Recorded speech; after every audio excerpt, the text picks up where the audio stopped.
Today we have a producer Geeta and director Ian of the film Algorithm. Let's talk with him. Ma'am, what kind of film you have produced? The name is Algorithm. Can you tell something about the film? Yes. Algorithms is a documentary on the blind chess players of India. It has been taken over 3 years. We follow 3 boys and one main, you could say, a guru-like figure. We follow 4 of them over 3 years. This is the first ever documentary on blind chess in the world, and I'm very happy to say that it is from India, my country. And the director is Ian. He's from England, and yes, he's also a sports sociologist and a documentary filmmaker, but he will tell you more about the film. Sir, can you tell him what is the one thing which you have inspired to make this film? The thing that inspired me to make the film, initially it was just curiosity. I was curious to know something about the nature of this world, the world of blind chess. I came across a newspaper report actually a few years back, and I kept that report with me for nearly 3 years, thinking this is something I wanted to. And finally I got the opportunity to look into it and explored it, and I found out that this was a massive community, a thriving but relatively unknown community, thousands of players in India, blind and partially sighted, playing chess. So I thought I have to make a film on this. So the film provides a window into this world of the blind chess in India, and then of course it's international because there's international tournaments. So we follow these 3 boys competing in national tournaments, and then we go with them abroad to Sweden, to Serbia, to the World Championship in Greece. So we're exposed to the international blind chess community. So it was initially curiosity, followed by amazement that there was such a thriving community, and then also the thing that really drew us into this, that meant that what was initially planned as a 6-month shoot turned into a 3-year shoot, was the layers, the depths of the number of issues that it raises.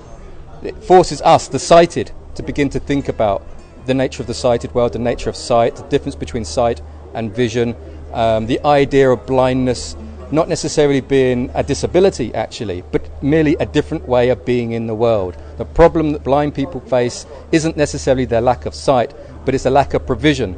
The technology is there now, the infrastructure is there, but it's not provided for them. So I think this film gets you to think, gets us, the sighted people, to think about these issues. And chess is a fantastic game to illustrate this. It's the only game where the blind can play on par with sighted. So the blind players get a sense of equality with the sighted. It's the only game because there's no modification of rule.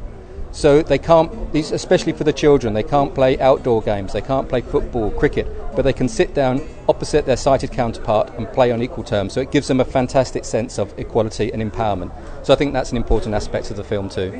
Indian cinema is celebrating 100 years of cinema. So what you would like to say on this? See, one of the I think Indian cinema is the only cinema that is standing on its own 2 feet against Hollywood, and I think that is because it has very deep connection with the roots are very deep, and to the culture of the land. And I think this is very important, and I think we should try and understand Indian cinema in very many different ways. And Indian cinema is not just Hindi cinema, it is Hindi cinema also, but it's also regional cinema, it's cinema from all over India. And we have to try and maintain that. I'm not saying we should get very insular and say we have to go very Indian, it's not that. But we have something that can stand up to Hollywood, and we should retain that, I think. Film Bazaar is going on. Today is the last day. What do you think? How much a big opportunity for the filmmaker this has becoming? I think it's difficult to say now. We're in the middle of it, and we're talking to lots of people, and so it's difficult to say whether it will provide any benefit. But certainly, what it does do, it provides a forum for feedback. Lots of people have been watching our film here in the Film Bazaar and given us their frank feedback. It's been overwhelmingly positive, but there's also some criticism there. It's a film that divides people. Some people like certain aspects of it, which is how it should be. So because ours is a film that really challenges the audience to think. So Film Bazaar has been excellent in providing us a forum to interact with professionals from film festivals from around the world, from distributors, in a way that's very difficult otherwise. You know, within a space of a few days, you know, we've had wonderful interactions with all sorts of people from different parts of the world. So it's been, just from that point of view, whatever else comes of it, I think, you know, it's been rewarding. Thanks for talking Newspoint. Thank you very much. Thank you.